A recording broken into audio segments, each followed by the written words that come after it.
Let's bring in former Deputy National Security Advisor KT McFarland.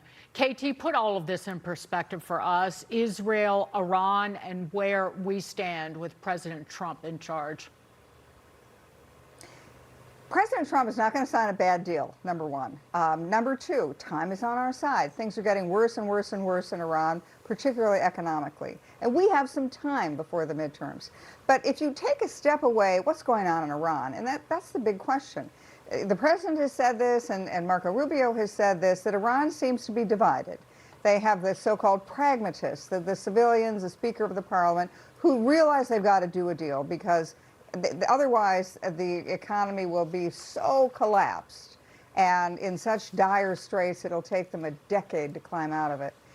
Them versus the IRGC, the guys with the guns, the real zealots, the guys who think we don't want to deal with anybody, anytime. We want our nuclear weapons, we want to destroy Israel, we want to kill Jews, we want to go after America, death to America.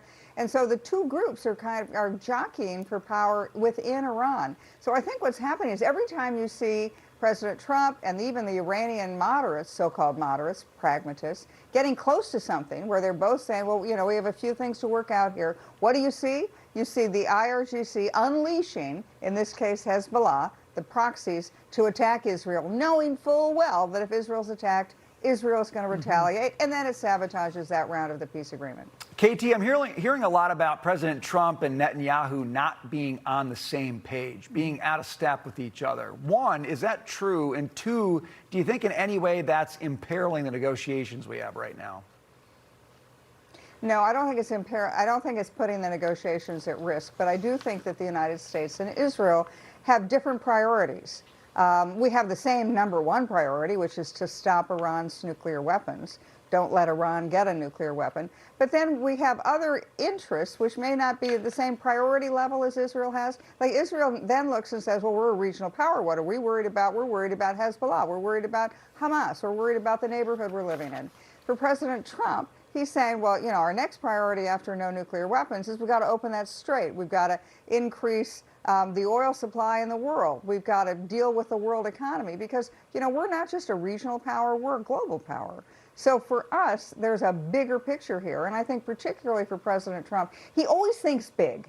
I mean, every time I've met with him and we've discussed any of these issues, he always makes it a broader issue. He's looking at the Middle East, not just Iran's nuclear weapons, not just peace with Iran and a deal with Iran and opening the strait. He wants a bigger deal. He wants an entire architecture of the Middle East to be reorganized under the Abraham Accords. And that's what he's really working for. Not just solving the Iran problem, but getting all those Gulf Arab countries to join with him in a peace agreement. But oil exports out of Russia are actually falling because Ukraine has done such damage and continues to do damage to Russia's oil infrastructure, even today. And at this moment, European leaders are calling for more weapons at a negotiation summit with Zelensky and KT. Russia is going to sharply reduce its crude oil exports this month, mounting refinery disruptions, fuel shortages. Ukraine's bombing campaign was hitting facilities this very day. Is this the time that Ukraine does need a hand in terms of weapons from the West? Well, remember, I mean, we need a lot of those weapons in Iran right now in the Iran war. So America first, we're going to deal with our own issues first. But at the same time, Ukraine has done something really amazing. They've created this whole new weapons industry that they're in charge of, which is drones. They've gotten very good at drones. The world is going to need drones. It's going to need Ukraine's drones. But Ukraine is now probably in the strongest position it's been in 3 years to negotiate some kind of a deal. We should help them get there. KT McFarland, great to see you as always. Thanks for being with us tonight. Thank you.